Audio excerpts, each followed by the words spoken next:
have known this when I was working and giving these people all these toxic immune suppressants. Why didn't somebody tell me this?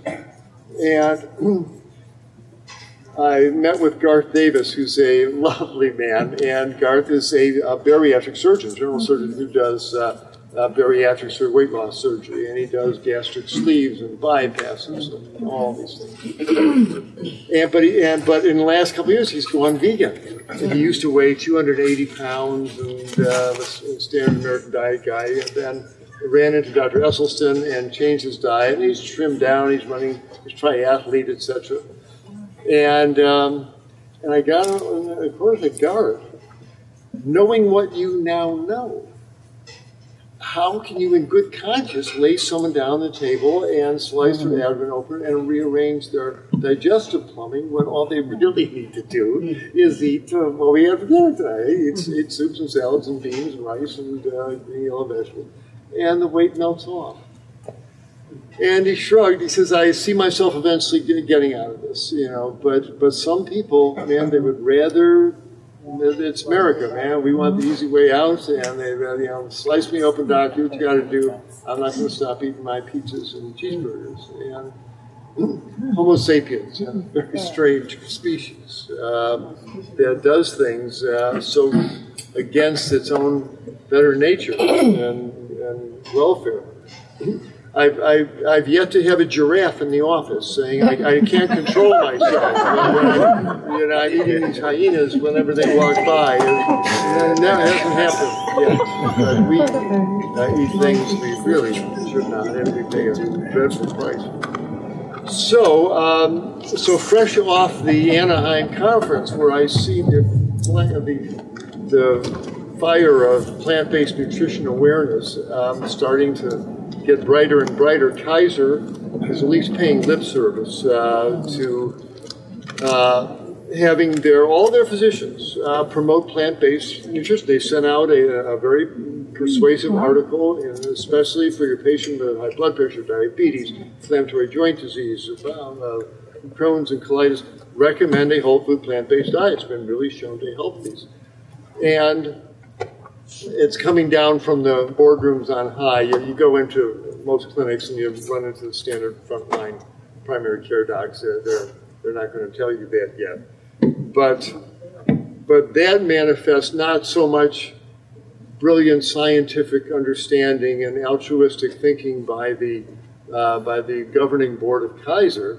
What it reflects is their understanding that if they can get even a tenth, let alone half of their millions of premium-paying patients to change to a whole food plant-based diet, the billions of dollars they will save on scans not done, blood tests not performed, and surgeries not done, and ICU beds not occupied, because that's money they get to keep. I'm surprised their stockholders are not at the gates with pitchforks and torches, demanding that it be a prerequisite. You take out Kaiser insurance, you adopt a whole food plant-based diet, because for strictly pecuniary reasons. But whatever it takes, fine, as long as we get there. As long as we get there. My wife, I have to give credit for this costume to my lovely wife, Elise. I'm trying to write a book. I've got patients to see. I got so many things I just did not have time to go look shopping for a Halloween costume this year. But it's perfect for you. It's perfect for you. So Elise said, "Well, do you mind if I dress? If I find a costume for you, will you wear it?" Fine. Whatever you get on that. So lo and behold, she unfolds this lovely, absolutely, this remarkable garb. And so I stand in front of the mirror. She says, "Well, what do you think? Who are you?" And tell them what you said. So I'm either the Dean of King's College London on graduation day of the medical school, or I'm Donald Trump's first nomination to the Supreme Court. But did it work? We won't take that 1 inch further. Back to medicine. But thank you, Elise, for making me feel so academic tonight. Academic. Yes. Yeah. So back to Anaheim, and I see these. The awareness is growing, and it's going to happen. And there's now, if you go online and do a search for the Plantrician Project, these are physicians. Those are doctors who are open and practicing to plant-based therapeutics. And there's getting to be hundreds of them. And there's also on that website you'll find dietitians and various health counselors, etc. But it's happening, and it's the wave of the future. The paleo ethos is a diet of death on every level. It kills the people who eat it. It kills the animals it's based on, and it'll kill this planet. And the plant-based way of eating is, there's no question, no matter how you look at it, it's clearly what we have to do as individuals and as a society and as a species. If you're not familiar with the work of Dr. Richard Oppenlander, I urge you, go to his website and read his book. It's called Comfortably Unaware. Or you can get it on your website. You go to my website, go to drklaper.com.